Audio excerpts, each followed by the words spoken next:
अस्सलाम वालेकुम, this is me doctor Awais Ahmad. आप लोगों को जो साइड में पिक्चर नज़र आ रही है दुनिया के सबसे मशहूर और अमीर तरीन बंदे एलन मस्क की। एलन मस्क जो कि सीईओ है स्पेस एक्स और टेस्ला का और आजकल ट्विटर का भी मालिक है। एलन मस्क को एक स्पेसिफिक बीमारी थी और वो बीमारी थी ऑटिज़म की। एक दूसरा शख्स जो आप लोग को साइड में नज़र आ रहा है ये है दुनिया का दूसरा richest person Bill Gate. Bill Gate को तो सारी दुनिया जानती है जो कि को फाउंडर ऑफ माइक्रोसॉफ्ट है। बिल गेट को एक बीमारी थी ऑटिज़म की जिसकी वजह से वो एक खास इंटरेस्ट के साथ स्पेसिफिक टॉपिक पे फोकस कर सकता था। तीसरा जो पिक्चर आप लोगों को नजर आ रहा है ये है दुनिया के सबसे मशहूर साइंटिस्ट और physicist Einstein.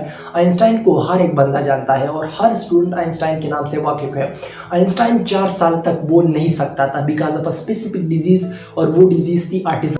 What is autism? आखिरकार ऑटिज़म किस बला का नाम है? ऑटिज़म ये एक डेवलपमेंटल डिसऑर्डर है जिसमें एक बच्चा दूसरे बच्चों से मुख्तलिफ अंदाज में कम्युनिकेट कर देता है। ऑटिज़म वो बीमारी है जिसमें एक बच्चे की सोशल स्किल्स दूसरे बच्चों से बिल्कुल मुख्तलिफ होगी। ऑटिज़म वो बीमारी है जिसमें एक बच्चे की बिहेवियर दूसरे बच्चों से बिल्कुल मुख्तलिफ होगी। ऑटिज़म वो बीमारी है जिसमें एक बच्चे की लर्निंग जो पावर होती है वो दूसरे बच्चों से मुख्तलिफ होगी। ऑटिज़म वो डेवलपमेंटल डिसऑर्डर है जिसमें एक बच्चे की जो सोशल बिहेवियर्स और सोशल स्किल्स होते हैं वो दूसरे बच्चों से मुख्तलिफ होते हैं। ऑटिज़म के बच्चे की जो थिंकिंग पावर होती है, जो थिंकिंग कैपेसिटी होती है वो दूसरे बच्चों से बिल्कुल मुख्तलिफ होगी। ऑटिज़म का जो बच्चा वो नॉर्मल बच्चों की तरह इंटरेक्ट नहीं करेगा। ऑटिज़म के जो बच्चे होते हैं, ऑटिज़म के जो पेशेंट होते हैं बाय एज ऑफ 2 और 3 वो लिमिटेड बिहेवियर शो कर देते हैं, लिमिटेड इंटरेस्ट शो कर देते हैं towards certain objects. For example normal बच्चे खेल कूद करते हैं लेकिन ऑटिज़म का जो बच्चा होगा उसको खेल कूद में सिरे से मज़ा ही नहीं आएगा। ऑटिज़म के जो बच्चे होते हैं उसका रिपीटेटिव बिहेवियर होगा, मतलब वो बार बार किसी एक काम को करेगा, like he bite his hand again and again और उसकी वजह से उसका हाथ जख्मी हो जाता है। According to centre of disease control autism की बीमारी स्टार्ट होती है बाय एज ऑफ 2 और 3 ईयर्स और ऑटिज़म की बीमारी मोर कॉमन होती है मेल्स में एज कम्पेयर टू फीमेल्स। और इसकी वजह है एक थ्योरी और वो थ्योरी है extreme male brain theory. Extreme male brain theory के मुताबिक ऑटिज़म की बीमारी 4 टाइम्स मोर कॉमन होती है मेल में एज कम्पेयर टू फीमेल्स। एक साइंटिस्ट था ल्यू कैनर। ल्यू कैनर ने 1938 में 11 केसेस स्टडी की और 11 केसेस ऑफ ऑटिज़म स्टडी करने के बाद वो कहता है कि यार ये ऑटिज़म नहीं है, ये बचपन से एक बंदे में एक्सट्रीम लॉनलीनेस होती है। मतलब एक बच्चा है वो बचपन से चाहता है कि मैं तन्हा रहूँ, अलग रहूँ, सारे माशरे से उसका कोई सरोकार नहीं होता। तो extreme loneliness from birth is the characteristic sign of autism. Autism को ऑटिज़म स्पेक्ट्रम डिसऑर्डर कहते हैं क्योंकि इसके साइन एंड सिम्टम्स वेरिएबल होते हैं। खुदा न खास्ता एक बच्चा है आपके घर में और उसको ये साइन एंड सिम्टम्स है तो आपने इन साइन एंड सिम्टम्स को देख के ऑटिज़म के लिए रूल आउट करना है और उसको किसी कंसल्टेंट साइकाट्रिस्ट के पास ले जाना है। ऑटिज़म के बच्चों में कौन से साइन एंड सिम्टम्स होते हैं? नंबर फर्स्ट, वो आई कांटेक्ट को मेंटेन नहीं कर सकता, ना अपने पेरेंट्स के साथ आई कांटेक्ट कर सकता है ना वो दूसरे बच्चों के साथ आई कांटेक्ट कर सकता है। ऑटिज़म के बच्चों में कन्वर्सेशन की बहुत कमी होती है या वो तो बात नहीं कर सकते, अगर बात कर सकते हैं तो बार बार रुक जाते हैं, यानी वो नॉर्मल जो कंटिन्यूस रिदम होता है कन्वर्सेशन का ऑटिज़म का बच्चा उसको मेंटेन नहीं कर सकता। ऑटिज़म के जो बच्चे होते हैं उसका फेशियल एक्सप्रेशंस और उसकी जो वर्बल कम्युनिकेशन होती है वो एक दूसरे के साथ मैच नहीं करती, यानी वो बात एक का करता है और उसके जो फेशियल एक्सप्रेशन होते हैं वो दूसरे किस्म के होते हैं। ऑटिज़म का जो पेशेंट होता है उसको इंटेंस इंटरेस्ट होता है स्पेसिफिक चीज़ों में, लाइक एक पेशेंट है, लाइक एक बच्चा है उसको खास इंटरेस्ट है पढ़ाई में तो वो सिर्फ और सिर्फ उसको पढ़ाई में मज़ा आएगा, दूसरी चीज़ों में उसको मज़ा नहीं आएगा। लाइक नोबल फिजिसिस्ट आइंस्टाइन को भी सिर्फ पढ़ाई में मज़ा आता था और उसको दूसरी चीज़ों में मज़ा नहीं आ रहा था बिकॉज ऑफ ऑटिज़म। ऑटिज़म में बच्चे की जो अटेंशन होती है वो बहुत पुअर होती है, मतलब आप उसको किसी काम करने को कह देते हैं तो उसकी अटेंशन उस काम को नहीं होगी, बार बार उसकी तवज्जो हट जाती है उसी काम से, यानी वो अटेंशन मेंटेन नहीं कर सकता किसी भी काम को कंप्लीट करने में।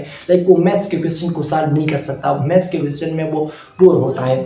ऑटिज़म का जो बच्चा होता है वो बार बार हाथों को ऐसे प्ले कर देता है। ऑटिज़म का जो बच्चा होता है वो उसका रिपीटेटिव बिहेवियर होता है, वो बार बार अपने हाथों को काटता है और उसकी वजह से उसके हाथ जख्मी हो जाते हैं। ऑटिज़म के पेशेंट सेंसिटिव होते हैं टुवर्ड्स सर्टेन थिंग्स, लाइक उसको कुछ खास स्मेल से उसको बहुत ज़्यादा नफरत होगी या लाइट से उसको वो बहुत ज़्यादा परेशान होते हैं, ख़ास लाइट से, तेज़ लाइट से वो बहुत ज़्यादा परेशान होगा या कुछ आवाज़ें होती है जिसकी वजह से वो बहुत ज़्यादा घबराएगा और बहुत ज़्यादा परेशान होगा सर्टेन साउंड से। पेरेंट्स को कैसे पता चलेगा कि हमारे बच्चे को ऑटिज़म की बीमारी है या नहीं? अगर आपका बच्चा 6 महीनों तक सोशल स्माइल शो नहीं कर रहा, यानी 6 महीने हो गए और वो नहीं हंसता, यानी उसके चेहरे पे मुस्कुराहट नहीं आ रही, तो it means he is the patient of autism. ये करेक्टरिस्टिक साइन है। अगर आपका बच्चा 1 साल तक मामा बाबा ये नहीं कर सकता, तो it means it's the patient of autism. अगर आपका बच्चा 16 मंथ का हो गया और वो एक लफ्ज़ अदा नहीं कर सकता, लाइक एक लफ्ज़ वो अदा नहीं कर सकता, लाइक मामा बाबा, तो it means he is the patient of autism. खुदा ना खास्ता अगर घर में ऑटिज्म का बच्चा है तो क्या करना चाहिए? ऑटिज्म के बच्चे को एक चाइल्ड पीडियाट्रिशियन के पास ले जाना है। दूसरी बात, ऑटिज्म के बच्चे को कंसल्टेंट साइकेट्रिस्ट के पास ले जाना है, दिमाग के डॉक्टर को। और तीसरी बात, ऑटिज्म के बच्चे को स्पीच एंड लैंग्वेज पैथोलॉजिस्ट के पास ले जाना है।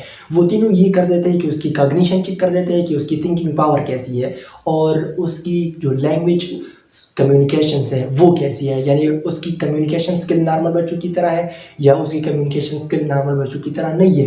तो speech and language pathologist, consultant psychiatrist और पीडियाट्रिशियन के पास, इन तीनों के पास आपने, अगर खुदा न खास्ता आपके घर में कोई ऑटिज्म का पेशेंट है तो इन तीनों के पास आपने उसको ले जाना है।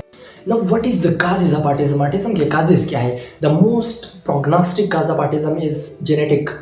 अगर आपके माँ बाप में ऑटिज्म है तो ज़्यादा चांसेस है कि बच्चों में भी ऑटिज्म हो, या आपके सिबलिंग्स में ऑटिज्म है तो मोस्ट चांसेस है कि नेक्स्ट जो बच्चा पैदा होगा तो वो भी ऑटिज्म का पेशेंट होगा। ये तो हो गई जेनेटिक की बात। दूसरी, प्रीमेच्योर बर्थ। अगर एक बच्चा अपने वक्त से पहले पैदा हुआ तो चांसेस है कि उसमें ऑटिज्म की बीमारी हो। तीसरा, दीन हमें कहता है, इस्लाम हमें कहता है कि अर्ली एजेस में मैरिजेस होने चाहिए। अकॉर्डिंग टू 2015 स्टडी, 2015 की स्टडी के मुताबिक उन्होंने 30,000 के ऑटिज्म के बच्चों की स्टडी की और 30,000 ऑटिज्म के बच्चों को स्टडी करने के बाद वो कहते हैं कि उनके माँ बाप की एजेस ज़्यादा थी, इसी वजह से उसको ऑटिज्म की बीमारी थी। यानी माँ की एज 40 से ज़्यादा थी और फादर की एज 50 से ज़्यादा थी। लेट एजेस में उन्होंने मैरिजेस किए थे और उसी वजह से उनके बच्चों में ऑटिज्म की बीमारी थी। तो जो दीन कहता है वो परफेक्ट होता है, जहाँ पे साइंस का नॉलेज ख़त्म होता है वहाँ से स्पिरिचुअलिटी का नॉलेज स्टार्ट होता है। तो ऑटिज्म की बीमारी जो जिसकी पैटर्नल और मैटरनल एज ज़्यादा होगी, जितनी ज़्यादा होगी तो ऑटिज्म की बीमारी के चांसेस बच्चों में भी बढ़ेगी। एक मिथ है और वो मिथ ये है कि वैक्सीन काजेस ऑटिज्म, इसीलिए लोग प्रेगनेंसी में वैक्सीन नहीं लेते। ये सिर्फ और सिर्फ मिथ है। स्टडी के मुताबिक vaccine do not causes autism, not vaccine increases the risk for autism.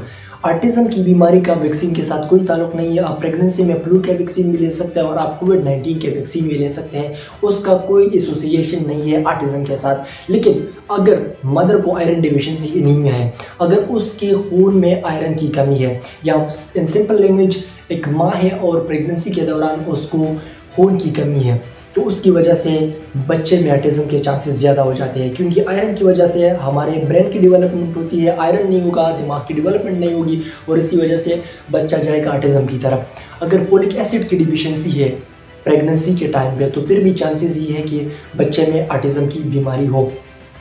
According to 2015 study, autism की बीमारी 63% ज़्यादा होती है उन बच्चों में जिनकी माँ को गेस्टेशनल डायबिटीज़ होता है। यानी जिन मदर्स में डायबिटीज़ होता है, गेस्टेशनल डायबिटीज़, प्रेगनेंसी वाला डायबिटीज़, तो उनके बच्चों में ऑटिज्म की बीमारी 63% ज़्यादा होती है।